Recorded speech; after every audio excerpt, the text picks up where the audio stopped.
ڈٹے ہوئے لوگ. سرکار نے فلاح انسانیت کے لیے جو دوسرا کام کیا نا، وہ لوگوں کو احساس دلایا ہے کہ اگر غلطی ہو جائے تو تم نے بندوں کے سامنے اپنے آپ کو کلیئر نہیں کرنا، تم نے تو رب کے سامنے اپنے آپ کو کلیئر کرنا، اللہ کے سامنے تم نے بچنا ہے کہ میرا گناہ معاف. اور حضور احساس پیدا کرتے تھے. بخاری شریف میں قبیلہ غامدیہ کی اس عورت کا تذکرہ موجود ہے جو خود آئی تھی، کوئی گرفتار کر کے نہیں لایا تھا، از خود آئی.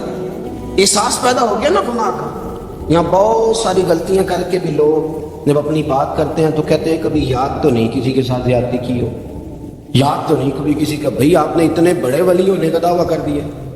انسان تو انسان رہتا ہے. بڑے بڑے لوگ کہہ گئے کہ یا اللہ اگر انجانے میں بھی بھول گئے ہیں تو ہم سے درگزر فرما، لیکن جب ہم تیار ہی نہیں ماننے.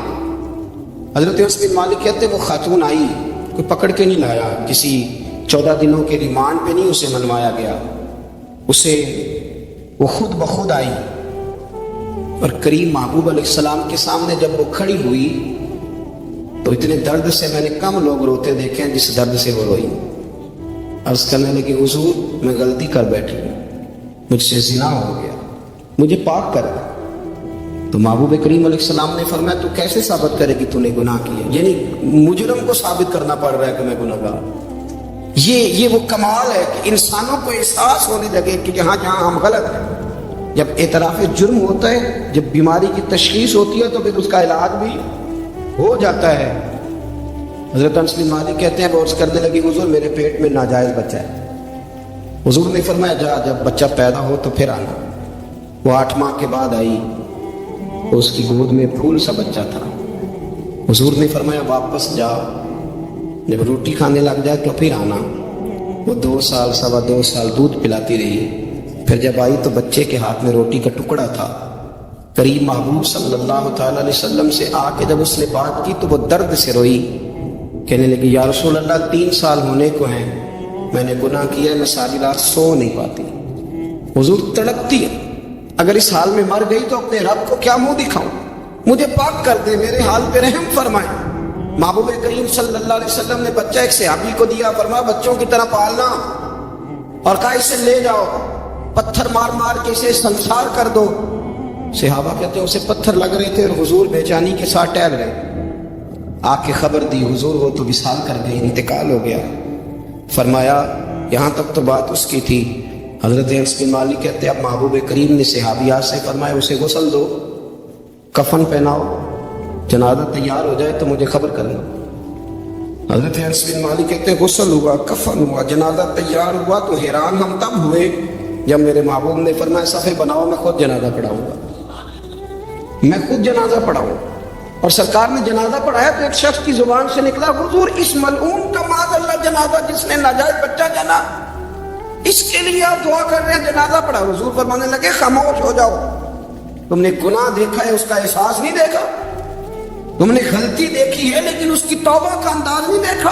اور صاحب کنز العمال نے جو لفظ نقل کیے ہیں کہ کریم محبوب فرمانے لگے اس نے تو ایسی شاندار توبہ کی ہے کہ اگر میں اپنی ساری امت میں بانٹ دوں تو اللہ سب کی مغفرت فرما دے گا. احساس جب پیدا ہو جاتا ہے نا اپنے دل کے اندر کہ یہاں جہاں میں غلط ہوں، ان العبد اذا اعترف ثم تاب تاب اللہ علیہ او کما قال نبی صلی اللہ علیہ وسلم، رواہ مشکات. حضور نے فرمایا جب کوئی بندہ کہتا ہے نا اللہ میں بھول گیا تھا اور پھر وہ توبہ کرتا ہے تو رب اس کی توبہ کو فوراً ہی قبول فرما لیتا ہے. حضرت عبداللہ بن حذافہ جہاد کر رہے تھے، روم کے عیسائیوں نے گرفتار کر لیا. 1000 آدمی نے مل کے پکڑا، گرفتار نہیں ہوتے تھے صحابی. 1000 آدمی نے گھیرا ڈالا، گرفتار کر کے لے گئے. اور جب بادشاہ کے سامنے گئے تو وزیر کہنے لگا بادشاہ بندہ بڑے کام کا ہے، اگر ہمارے قابو آ گیا تو فائدہ دے گا. صحابی ہیں حضرت عبداللہ بن حذافہ، حضرت فاروق اعظم کا زمانہ ہے، اگر قابو آ گیا تو فائدہ دے گا. بادشاہ کہنے لگا کیوں، کیا خوبی ہے؟ کہنے لگے ہم 1000 آدمی تھے، یہ اکیلا قابو نہیں آ رہا تھا، 1000 آدمی تھے، اگر ہماری فوج میں شامل ہو گیا تو بہت بڑا جرنیل ملے گا. بادشاہ کہنے لگا کوئی مسئلہ نہیں، 2-3 چیزیں ہوتی ہیں بندے کو خریدنے کے لیے، خرید لیتے ہیں. بادشاہ کہنے لگا عبداللہ جتنی دولت تجھے چاہیے میں تجھے دے دیتا ہوں، میرے لشکر میں آ جا، معاذ اللہ اسلام چھوڑ دے. حضرت عبداللہ بن حذافہ کیا فرماتے ہیں؟ فرماتے ہیں بڑا تو بیوقوف ہے، میں نے دولت کمانی ہوتی تو مدینے میں بیٹھ کے تجارت کرتا. میں دولت کمانے نہیں نکلا، میں تو رسول اللہ کی رضا کمانے کے لیے نکلا ہوا۔ دولت کمانے ہوتی تو کسی مارکیٹ میں ہوتا، میدان میں آنا تھا۔ شہادت ہے مطلوب مقصود مومن، نہ مال غنیمت نہ کشور کشائی۔ یہ دولت تو لونڈی ہے رسول اللہ کے دروازے کی، یہ تو پیچھے پیچھے پھرتی ہے نبی پاک کے غلاموں۔ یہ کمانی ہوتی تو میں کسی مارکیٹ میں ہوتا، میدان میں تھوڑا ہوتا۔ عبداللہ بن حذافہ سے ایک دوسری چال چلی، کہنے لگے میاں عہدہ جو تجھے چاہیے، میں بادشاہ ہوں، میرے نیچے جو عہدہ تو کہے گا وہ تجھے مل جائے گا۔ حضرت عبداللہ بن حذافہ کہنے لگے شاید تجھے پتہ نہیں میری تعریف کیا ہے، شاید تو جانتا نہیں میری تعریف کیا ہے۔ کہا صاحب کی کیا تعریف ہے؟ کہنے لگے میں رسول اللہ کا صحابی ہوں اور کائنات میں سب سے بڑا عہدہ مصطفیٰ کے صحابی ہونے کا عہدہ ہے۔ صحابہ وہ صحابہ تھے جن کی ہر صبح صبح عید ہوتی تھی، خدا کا قرب حاصل تھا، نبی کی دید ہوتی تھی۔ فرمایا میں نے حضور کے جلوے دیکھے ہوئے، مجھے عہدے کی ضرورت ہی نہیں، اور میں نے عہدہ لینا ہوتا تو میں سیاست کرتا، میں تو شہادت لینے نکلا ہوں میدان میں، عہدے کا میں نے کیا کرنا ہے۔ اب بادشاہ کہنے لگا اسے قتل کر دو، وزیر کہنے لگا نہیں، ایک بات اور ہے، مجھے ایک چال اور چلنے دو۔ کہا وہ کیا؟ کہنے لگے میری بیٹی بڑی خوبصورت ہے، مجھے موقع دو اپنی ہی بیٹی کو سجا بنا کے، وہ جوان جس کی جوانی اتنی بڑی ہے کہ 1000 آدمی مقابلے میں کھڑا نہیں ہوتا، اس جوان کے کمرے میں رات کی تنہائی میں بنا سوال کے بی بی کو بھیجا۔ وہ بی بی کہتی ہے میں ساری رات بن سور کے اس صحابی کے کمرے میں بیٹھی رہی، لیکن یہ کیا شخص تھا، ساری رات ہی مسلح پہ بیٹھا رہا، ساری رات کچھ دیر تھک جاتا تو یہ کریم رسول پہ درود پڑھنا شروع کر دیتا۔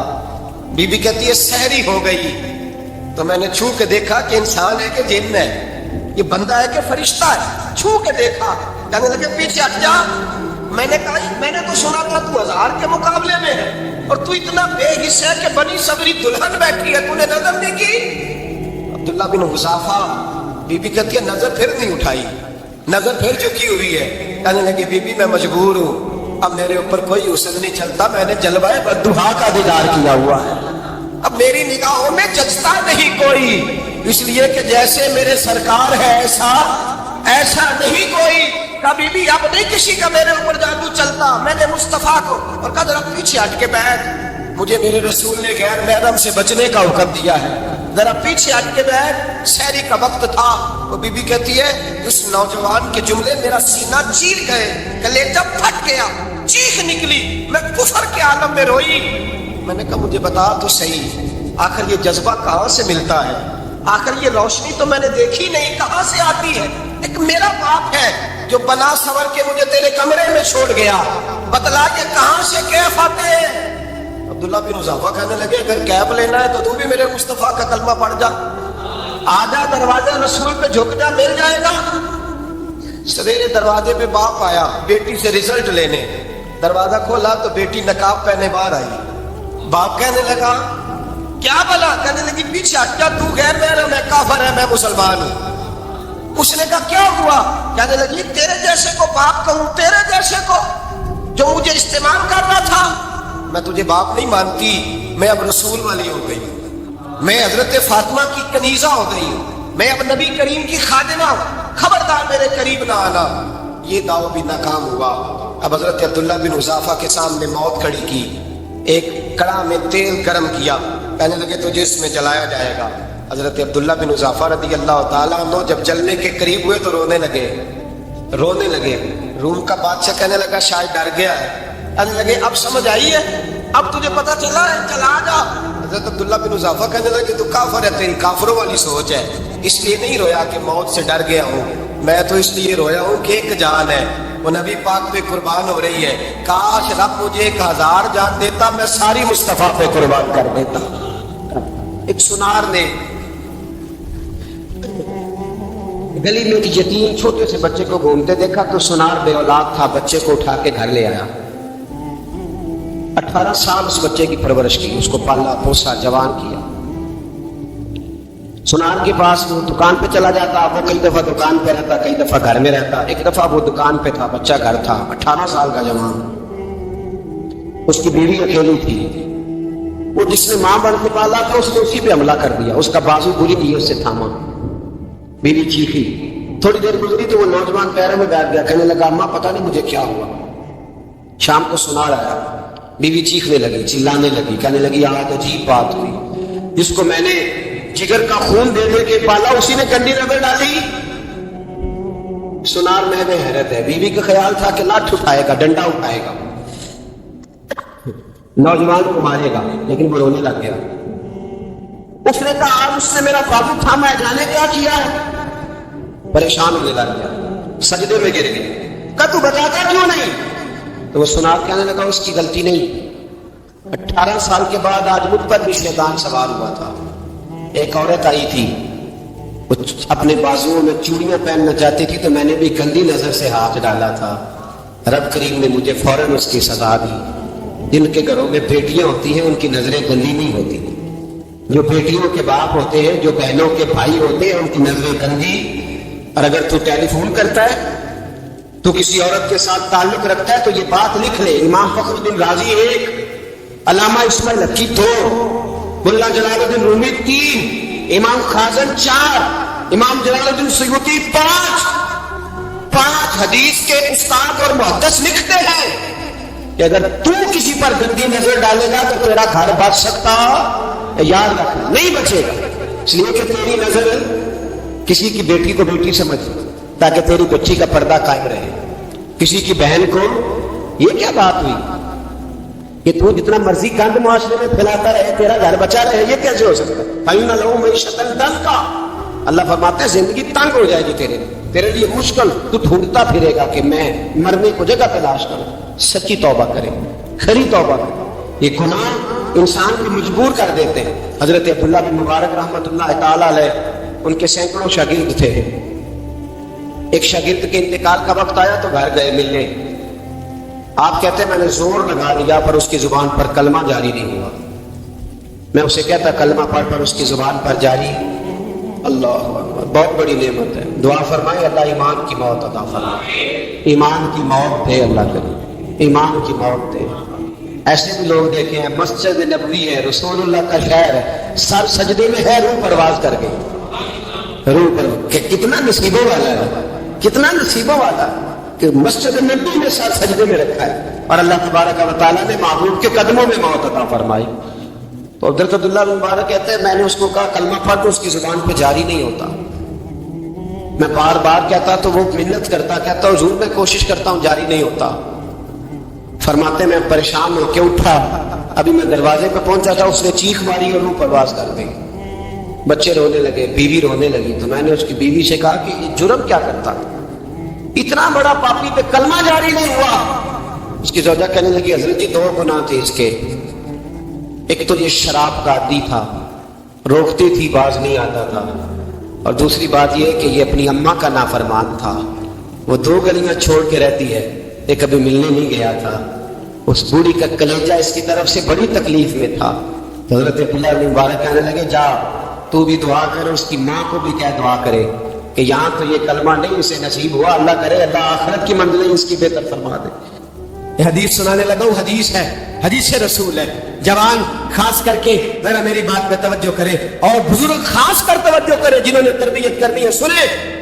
حضور کی بارگاہ میں ایک نوجوان آیا ہے، یہ سنگمیل ہے حدیث، اس کو یاد رکھنا۔ عرض کی حضور میں سارے گناہ چھوڑ سکتا ہوں، زنا نہیں چھوڑتا، حضور مجھے زنا کی اجازت ہونی چاہیے۔ میرے حبیب نے تھپکی دی، بٹھا لیا۔